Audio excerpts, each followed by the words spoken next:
A shutdown solution finally reached ahead on Face the State. It took 43 days to reopen the government, and not everyone's happy. Hear what Central Ohio's U.S. representatives have to say about the deal to end the shutdown. And a political expert weighs in on the fallout moving forward. Who do voters blame, and will it matter in the next election? An Ohio grassroots group celebrates a Supreme Court decision keeping same-sex marriage protections in place across the country while it works to add the same protections to the state constitution. An update on their effort to put the right to marry on your ballot. Plus, everything you do affects your country, so just be mindful of it. A 98-year-old veteran's selfless service in the U.S. Army shaped her life and influenced the lives of generations that followed. We'll take a walk with her down Military Memory Lane. Face the State starts now.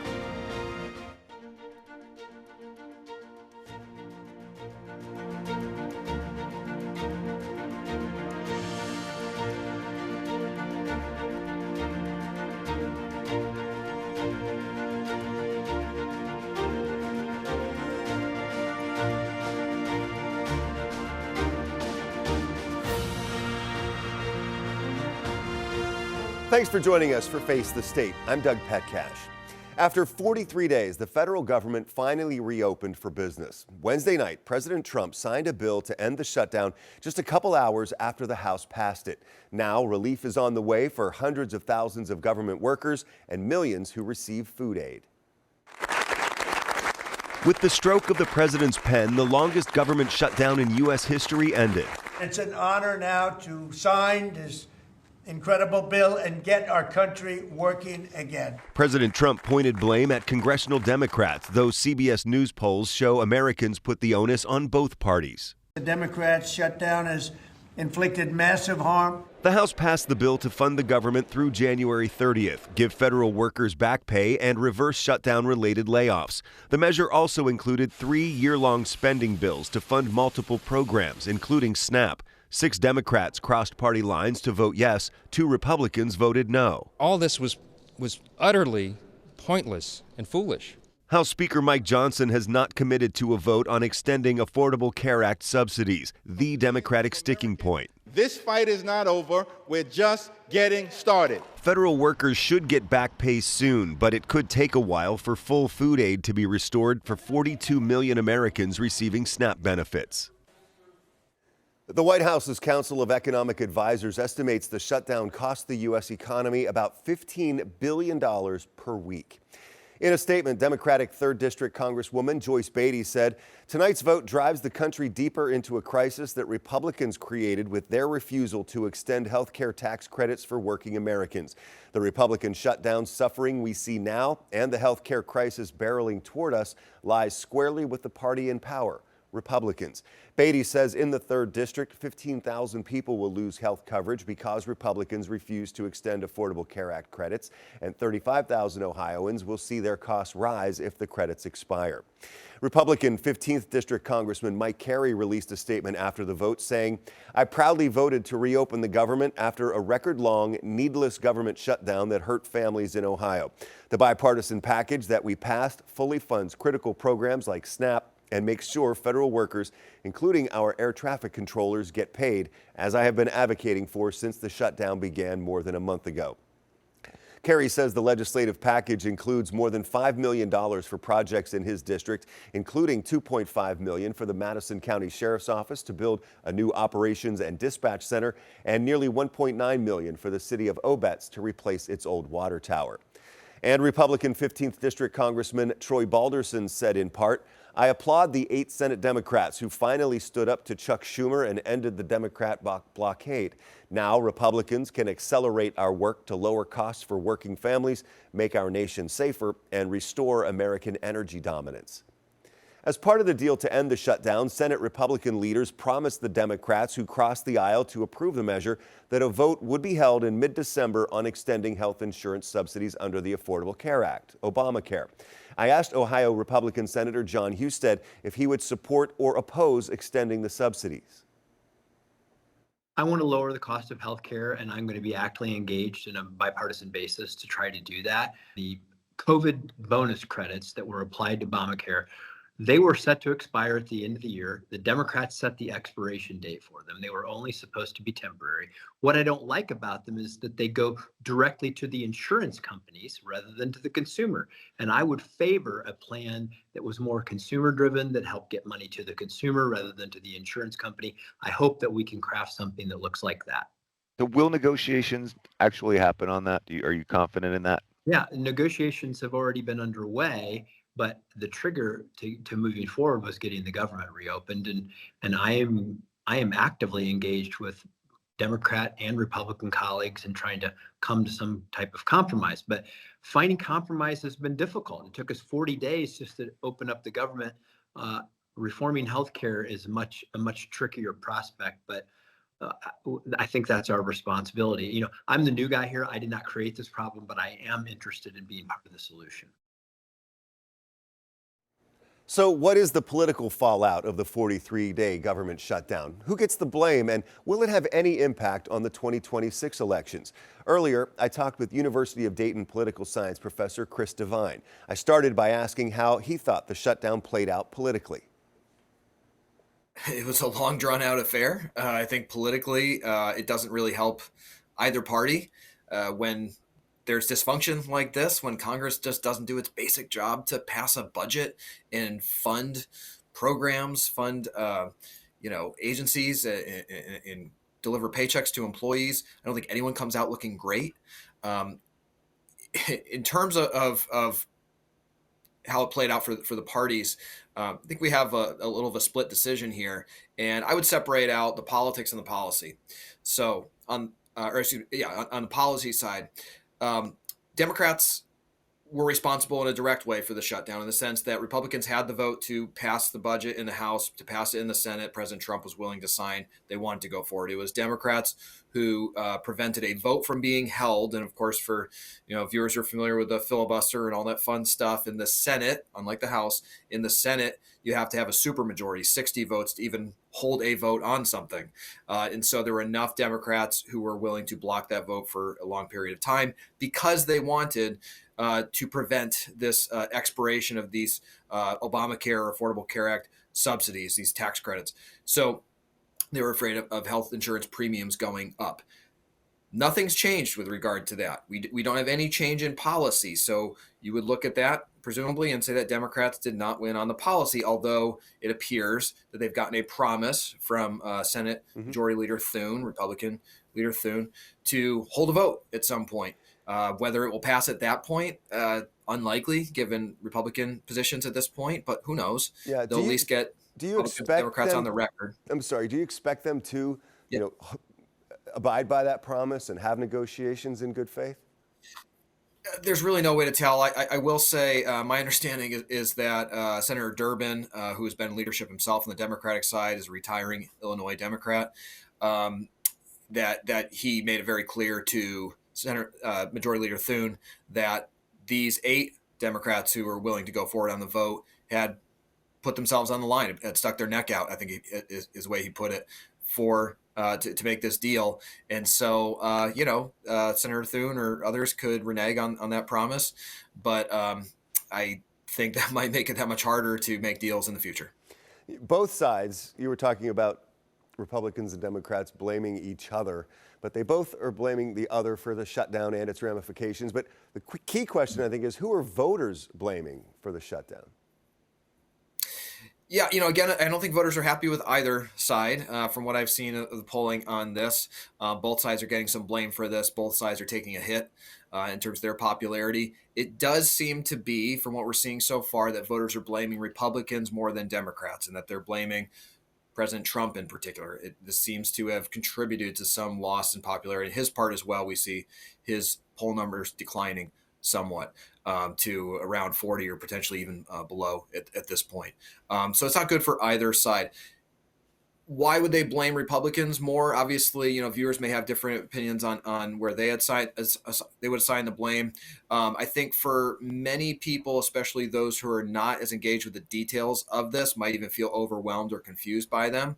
Some people might make the simple calculation that, hey, Republicans are in charge of the House and the Senate, and we have a Republican president. So fair or not, they will say, you know, you didn't get the job done. You're the ones who have the power, and so we'll hold you responsible for that. Maybe you could say, for instance, that Republicans should have made a deal with Democrats in the Senate, given them some of what they wanted to.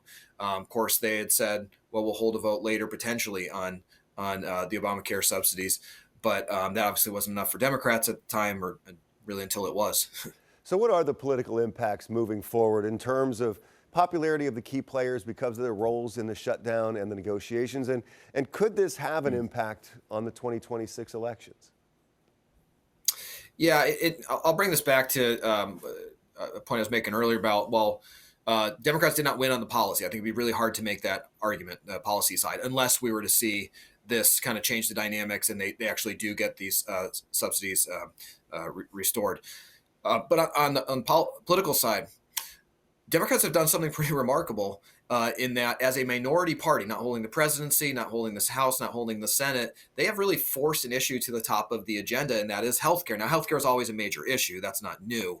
But was it the top of the agenda before this shutdown? Not really. Were people aware of what was happening with these subsidies going away, not being extended? Not many people, I think.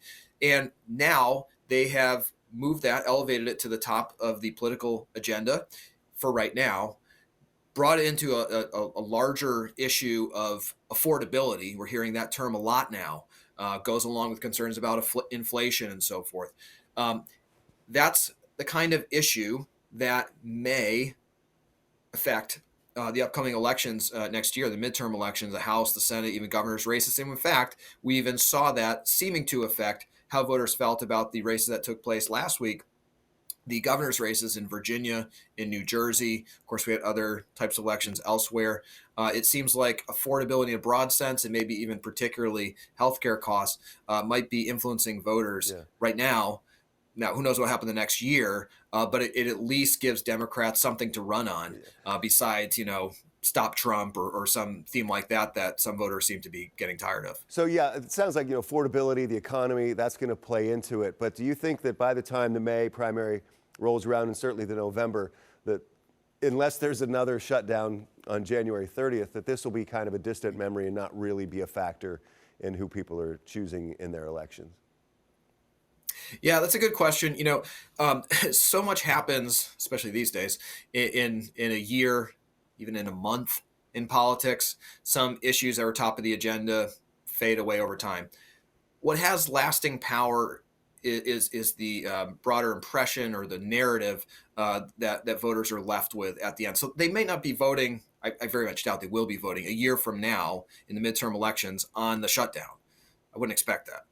But if Democrats have succeeded in pushing a broader narrative of affordability that they can then feed into over the next year as other events come up, as perhaps some prices increase, maybe as we do see these health premium increases that Democrats are warning about, then there's a continuing narrative that they can build on. So this may end up functioning not as a specific issue people vote on a year from now, but as a contributor to a larger narrative that could actually influence voters a year from now. We have a very short amount of time left, Chris. Do you expect another shutdown after January 30th? Who knows? It certainly seems possible. And it depends what the issues might be then. If Democrats feel like this worked for them politically, they might be emboldened to, push things again on January 30th. We'll see how Republicans react to that point. Are they scared off from a shutdown? Are they more willing to make a deal next time if they feel they're losing politically? That might help to head one off around late January. And I want to thank University of Dayton political science professor Chris Devine for his time for that interview. Still ahead on Face the State, the right to marry, a national victory for the LGBTQ plus community as a statewide effort pushes forward in Ohio. You could have the ultimate say on whether it's successful. Plus, turning on the tap could tap deeper into your bank account. We'll break down Columbus's plan to raise water rates, how much more you might have to pay, and where the money would go.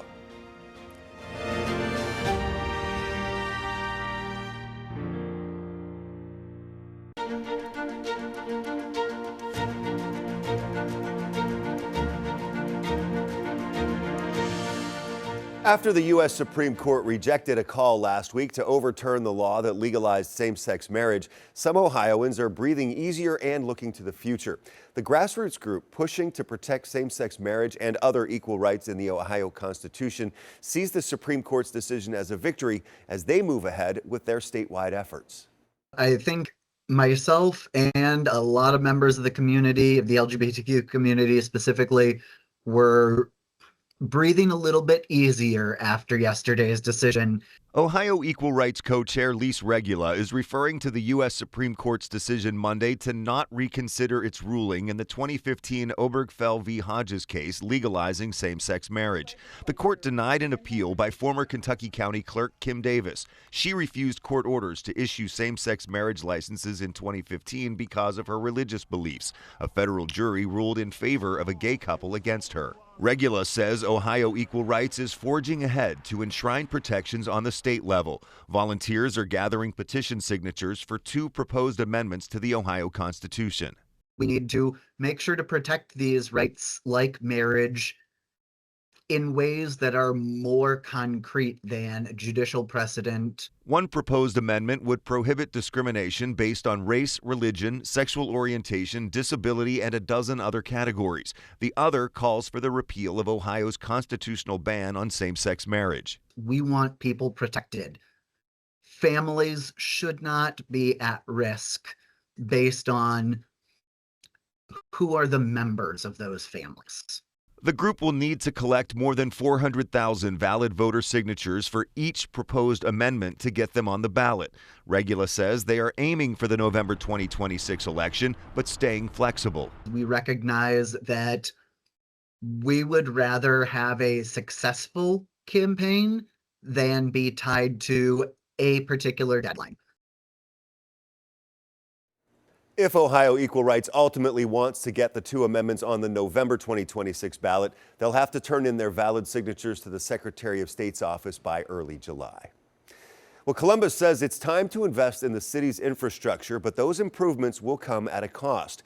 You may need to prepare to pay more on your water bill. The city wants to increase prices by nearly 12%. The city says in order to deliver clean water to a growing city, it has to build more water plants and install more water lines. This past Thursday, the city held its first public meeting on the plan. The current water plant off Home Road is $2.3 billion, and that's not the only project ratepayers will be asked to pay for. 10 TV's Kevin Landers looked into where the money is going and how much it could cost you.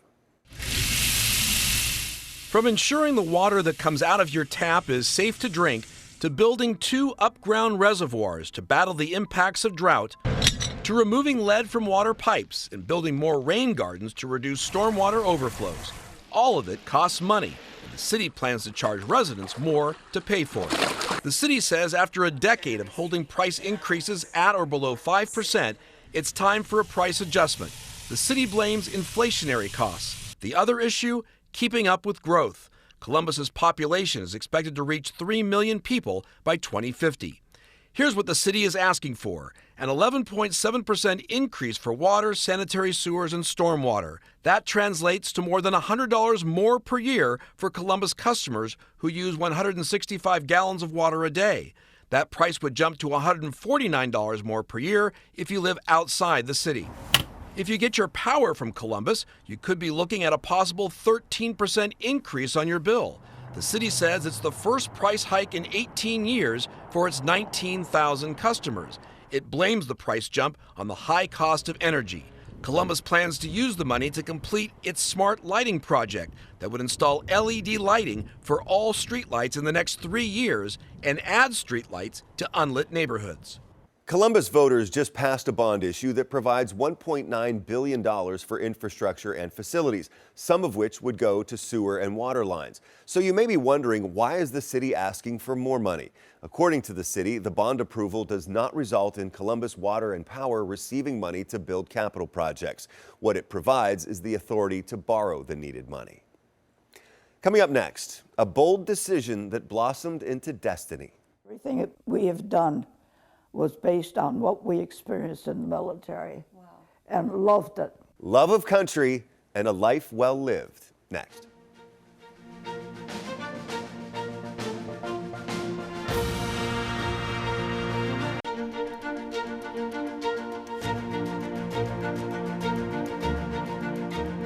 This past week on Veterans Day, America honored those who served our country.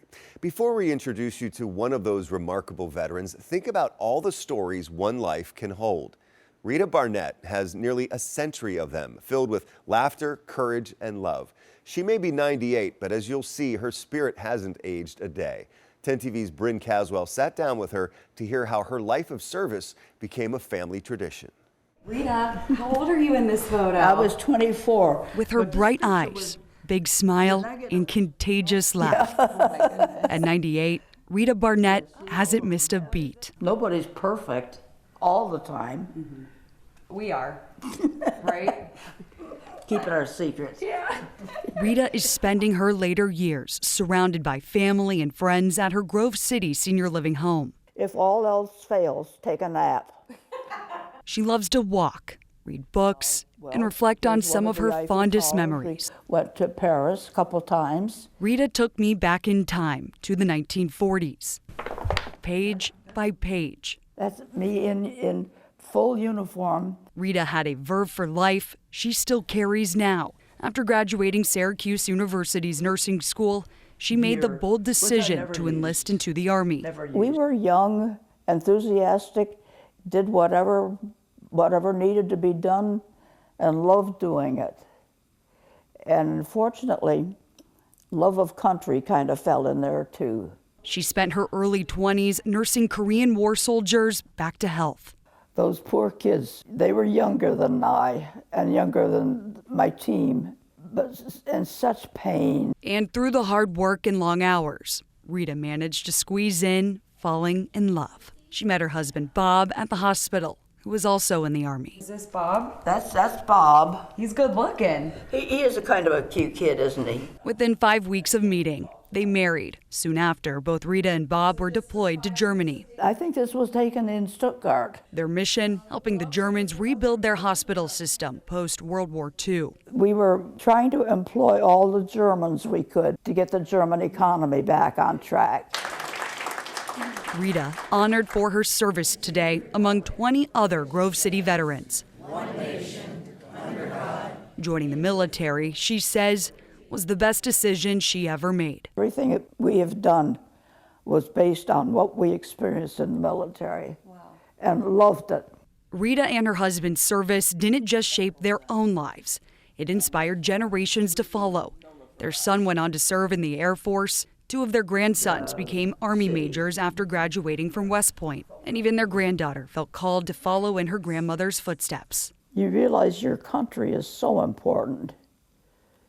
It's everything you do affects your country. So just be mindful of it. We'll go through here. And while Rita stays mindful, she keeps her sense of humor too. Many emotions come rushing back every time she sees her old service photo hanging. Makes me laugh that I have lived so long. But the dignity and purpose that a life of service gave her always shines through. Very few regrets. Very few. From all of us at 10 TV, we thank you, Rita, for your service. And we thank all veterans for your service. And thank you for joining me this week for Face the State. I'm Doug Petcash. I'll see you next Sunday at 11:30. Have a great day.